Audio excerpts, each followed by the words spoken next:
আসসালামু আলাইকুম সবাইরে গ্রাম বাংলা স্বাদ চ্যানেলের পক্ষ থেকে আপনাকে হগলতেরে জানাই স্বাগতম।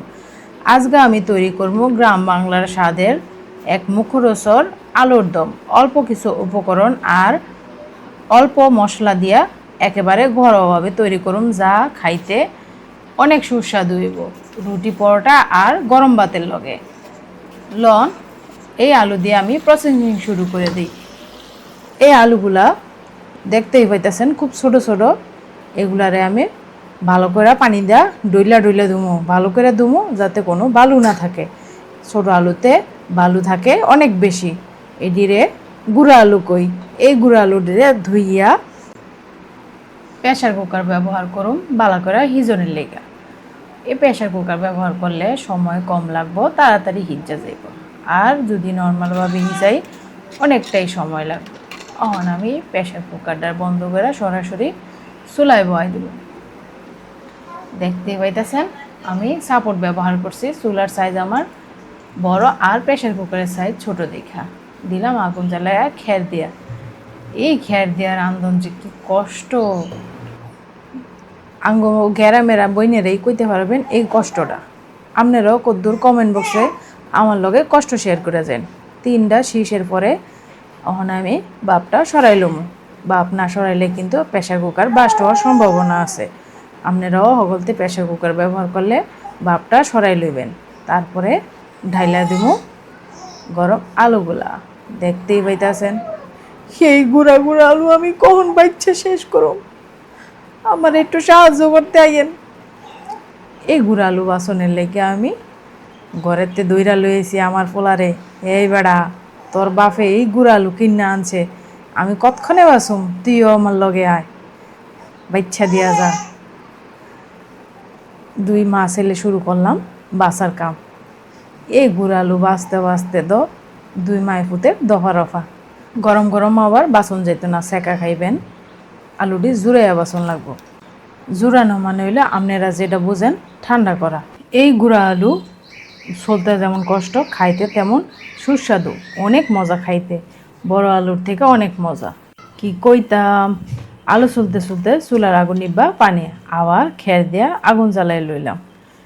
চোখ ধুমাইয়া ফুইল্লা গেছে, চোখে মুখে আর কিচ্ছুই দেখি না। আগুন ধরাইয়া আমি তেল দিয়া তেলটা গরম করে দিয়ে দিব আমি 2টা তেজপাতা। তেলটা কিন্তু আমি বেশি গরম করি নাই, তাইলে তেজপাতা 2টা পুইরা যাইব। তার এই তেজপাতাটাও আমি বেশি গরম করব না। তারপরে আমি মশলা দিয়ে দেব। এখানে পেঁয়াজ, 2টা টমেটো, আদা রসুন একলগে ব্লেন্ডার করে লইছি। তারপরে এই মশলাগুলারে আমি ভালো করে কষাইলাম যাতে কাঁচা গন্ধ চলে যায়। সেটা আমি এর মধ্যে দিয়ে দেবো স্বাদ মতো নুন। নুন দেওয়ানোর পরে আর একটু ভালো করে যখন কষাইব, তারপরে আমি একে একে বাকি উপকরণগুলো দিয়ে দেবো। হলুদ গুঁড়া, ধনিয়ার গুঁড়া, ভাজা জিরার গুঁড়া, লাল মরিচের গুঁড়া, সব কিছু দিয়া লাইরা সেরা মিশায় আমি কষাইলমো। আমরা গ্রামের মাইয়ারা কোনো পরিমাণ লাগে না, কোনো মাপকাঠি লাগে না, আমরা চোখের আন্দাজেই রান্না সারি। তারপরে মশলা যখন কষাইব আর তেল ছেড়ে দিব, দেখতে পেতেছেন আমার মশলাটা খুব ভালো করে কষে গেছে, তেল ছেড়ে দিছে।